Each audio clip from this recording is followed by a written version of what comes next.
Buen día, estimados estudiantes. Vamos a comentar este papel de trabajo que les apoyará a realizar los estados financieros. Iniciemos comentando un aspecto muy importante.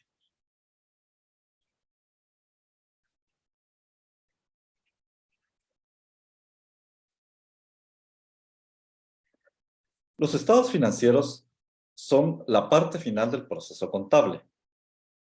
Inicialmente, hemos ya captado la información. Todos los intercambios que tiene la empresa con sus bancos, proveedores, socios, clientes, en efectivo, al crédito, con Hacienda, con empleados, inventarios, etc. Luego de captar esta información, pasa al desarrollo o resumen. Y aquí se guardan todas las actividades, se ordenan, se resumen y luego se presenta ya la información en forma ordenada para la toma de decisiones. Esos son los estados financieros que vamos a platicar en este momento.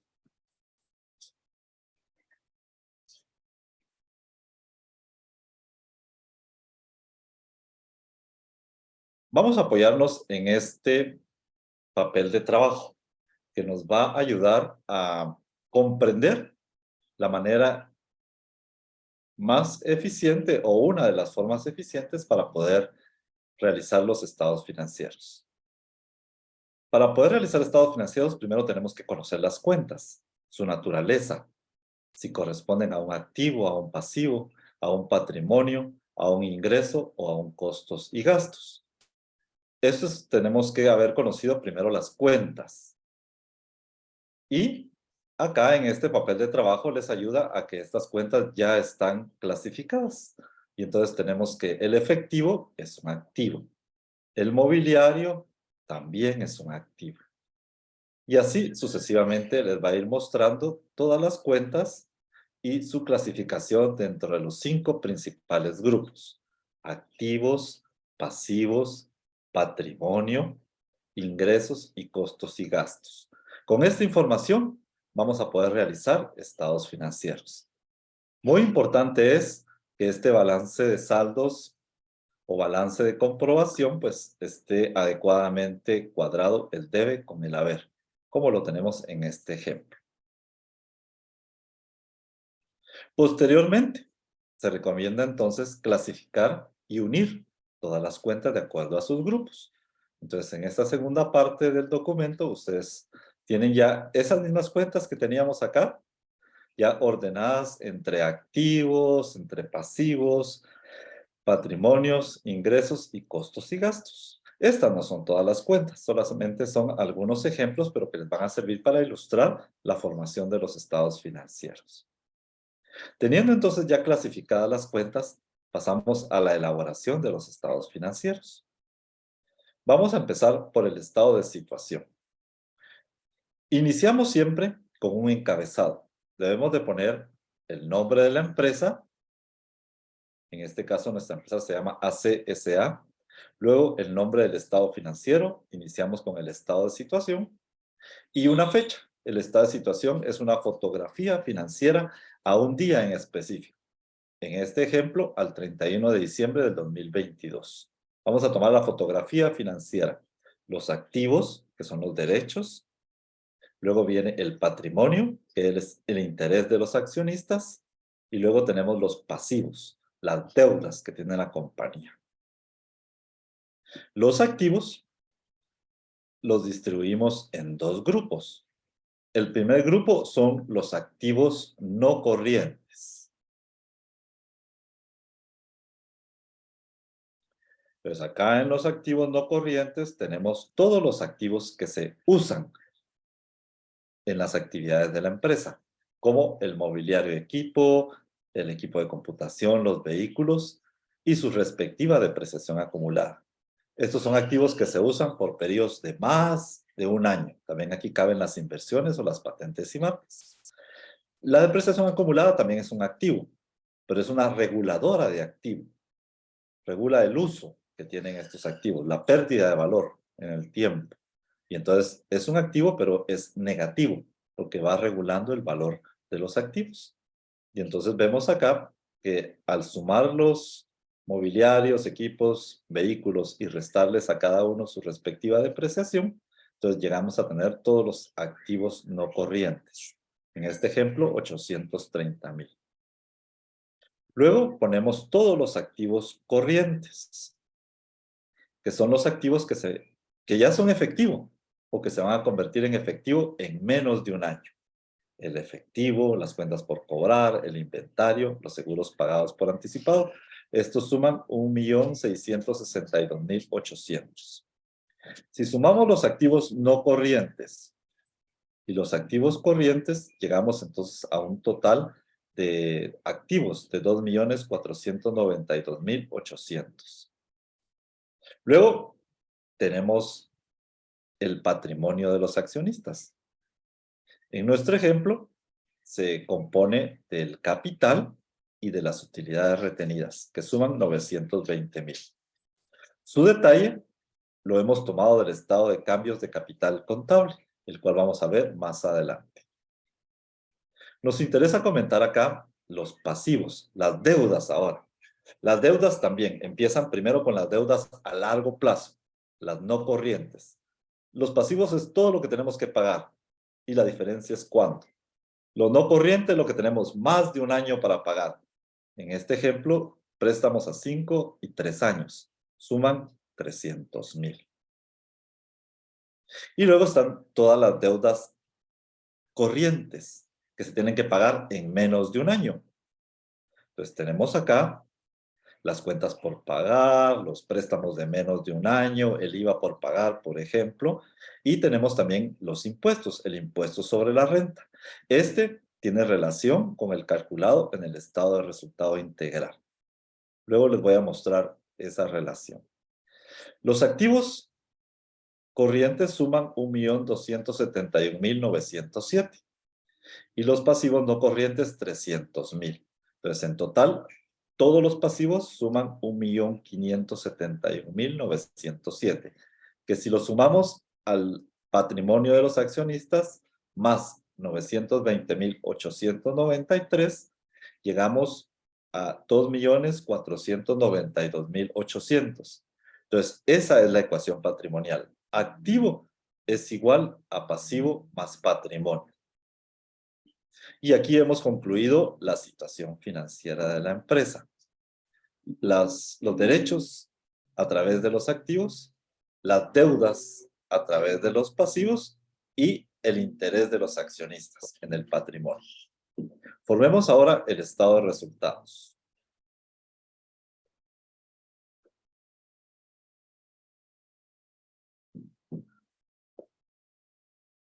El estado de resultado integral que a continuación tenemos, necesitamos todas las cuentas de ingresos y de costos y gastos. Esas son las que vamos a utilizar para poderlo formar. Acá las tenemos. Ingresos y costos y gastos. Así es como se establece una utilidad o una pérdida. A los ingresos le restamos los costos y gastos. Obviamente, si los ingresos son mayores que los costos, tenemos una ganancia o utilidad. Si los costos y gastos son mayores que los ingresos, entonces incurrimos en una pérdida.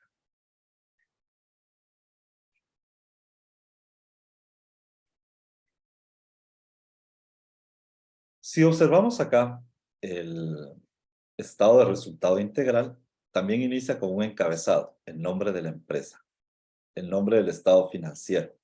Y en esta vez la fecha. La fecha es un periodo, que normalmente es por un año, 2022, pero también podemos tener información preliminar por un mes, por 3 meses, por 2 meses. En este ejercicio tenemos un año completo.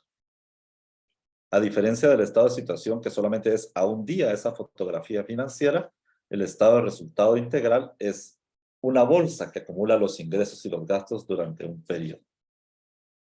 Empezamos con las ventas brutas. A esas les disminuimos todas las rebajas, devoluciones, descuentos, y entonces llegamos a un rubro que se llama las ventas netas. A las ventas netas le disminuimos el costo de las ventas y llegamos a la utilidad bruta. Esta utilidad nos va a servir luego para establecer la utilidad en operación. Primero debemos de resumir los gastos de operación.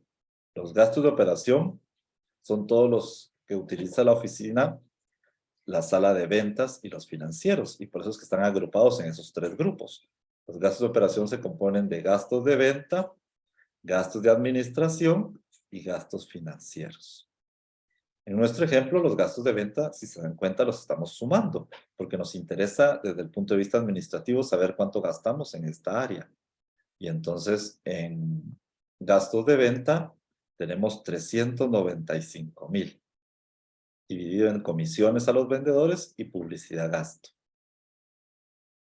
Los gastos de administración suman 478,000, divididos en sueldos de administración y sus prestaciones de prestación gasto y la renta gasto. Y los gastos financieros normalmente van a ser todos los intereses que pagamos por los préstamos, 14,000. La suma de gastos de venta, más gastos de administración, más gastos financieros, nos da el total de gastos de administración, 887,000. Luego, a la utilidad bruta de 1,332,857, le restamos los gastos de operación y obtenemos la ganancia en operación, que son 445,857. A eso le sumamos los otros ingresos de 2,000 y entonces llegamos a los 447,857. Esa es la utilidad antes de impuestos. Normalmente las empresas pueden utilizar el método de calcular el impuesto sobre la renta de un 25% de su utilidad. Acá vamos a, como no es un curso de impuestos, vamos a utilizar de una manera global ese porcentaje. Entonces, utilidad antes de impuestos por el 25% son 111,964. Entonces, a la utilidad antes de impuestos le restamos el impuesto sobre la renta y nos da la ganancia final, la utilidad neta. La utilidad neta de la empresa. Esta empresa ganó en el año 2022 335,893 quetzales. Y aquí tenemos entonces el resultado de la empresa. Ese es nuestro segundo estado financiero. El primero es la fotografía financiera a un día. Activos, patrimonio y pasivos. Y se tiene que dar la ecuación patrimonial. Activo es igual a pasivo más patrimonio. El segundo estado financiero, el estado de resultado integral, me dice si gané o perdí en el año. Es importante respetar esta estructura, al igual que en el anterior, que empezamos con activos no corrientes y luego tenemos activos corrientes. El patrimonio, luego tenemos los pasivos no corrientes y luego los pasivos corrientes. Acá también tenemos primero establecer la utilidad bruta y luego viene toda la actividad de operación y por último la utilidad neta. Y luego tenemos un tercer estado financiero, el estado de cambios en el capital contable, que muestra el interés de los accionistas. Entonces, acá nosotros tenemos primero el capital. Y ese total es el que hemos trasladado acá en el estado de situación. Y las utilidades retenidas también salen de este estado financiero. Las utilidades retenidas son ganancias del año actual y de años anteriores que aún no se han distribuido como dividendos. Entonces, la primera es la reserva legal. Si vemos acá, este es el título, utilidades retenidas, y se compone de la reserva legal. La reserva legal, pues, podemos tener de años anteriores, más vamos a sumarle un 5% de la utilidad neta del año. O sea, si la utilidad neta en este ejercicio son 335,893, que fue lo que ganamos en el estado de resultado, el 5% son 16,795. Más 5,000 que teníamos del año anterior, llegamos a un total de 21,795. Esa es la reserva legal. Luego, las utilidades disponibles. ¿Disponibles para qué? para distribuir dividendos. Y entonces acá, en este grupo de las disponibles, acá tenemos unos datos muy importantes. Vamos a empezar con la utilidad disponible del año anterior, 150,000. Le vamos a disminuir los dividendos pagados en el año, 70,000. Le vamos a sumar la utilidad neta, que viene del estado de resultado integral. Le vamos a restar la reserva legal, que ya la hemos apartado en el inciso anterior. Y entonces, 150,000 menos 70,000 más 335,000 menos 16,795 nos da las utilidades disponibles. Disponibles para dividendos, 399,000 con 98, perdón. Si tuviéramos una asamblea de accionistas en este momento, esa es la cantidad sobre la cual se discutiría si se pagan dividendos o una cantidad menor. Este es el techo, 399,098. Si sumamos las disponibles más la reserva legal, llegamos al total de utilidades retenidas, que son 420,893. Y eso es lo mismo que ponemos acá en el estado de situación.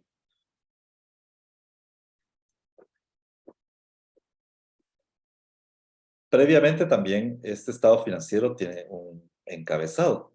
También tiene el nombre de la empresa, el nombre del estado financiero, el estado de cambios en capital contable, y también le corresponde una fecha, que es un periodo. Normalmente va a ser igual al del estado de resultado integral. Si nos damos cuenta, los tres estados financieros están unidos. El estado de situación toma el capital y las utilidades retenidas del estado de cambios en el capital contable. Y también el impuesto sobre la renta, que tenemos acá, 111,964, se alimenta del impuesto sobre la renta que tenemos en el estado de resultado integral. Podríamos disminuirle si hemos hecho pagos trimestrales previos, y si no, ese es el total del pasivo. El estado de resultado integral, la utilidad neta, se traslada también al estado de cambios en el capital contable, 335,893. Y de esta manera, los tres estados financieros están unidos. Y al final, si están adecuadamente presentados, vamos a tener la ecuación patrimonial. Activo es igual a pasivo más patrimonio. En este documento, al final, también les presento un resumen. Si lo queremos ver también en una forma más resumida, sin números, tenemos la distribución de los estados financieros. El estado de situación dividido entre activos no corrientes y activos corrientes. Recordemos que debemos de respetar ese orden. Luego tenemos el patrimonio, que incluye capital y utilidades retenidas. El pasivo, que empieza también por pasivos no corrientes, y luego nos vamos al pasivo corriente. Algunas llamadas para ayudarles a recordar información como agregar el impuesto sobre la renta. Y también el capital y las utilidades retenidas, que lo podemos tomar del estado de cambios. El estado de resultado integral luego también con su esquema adecuadamente establecido, el porcentaje de impuestos, las cuentas que se utilizan, y luego el estado de cambios en el capital contable, que también trae algunas llamadas de información hacia dónde se puede trasladar luego esa información, y que también la utilidad neta la debemos de tomar del estado financiero de resultado integral. Y así tenemos ya los estados financieros básicos. Nos falta el estado de flujo de efectivo, pero eso lo veremos en otra sesión. Espero que este documento les ayude y les sea útil y les apoye a formar estados financieros. Siempre seguimos en comunicación.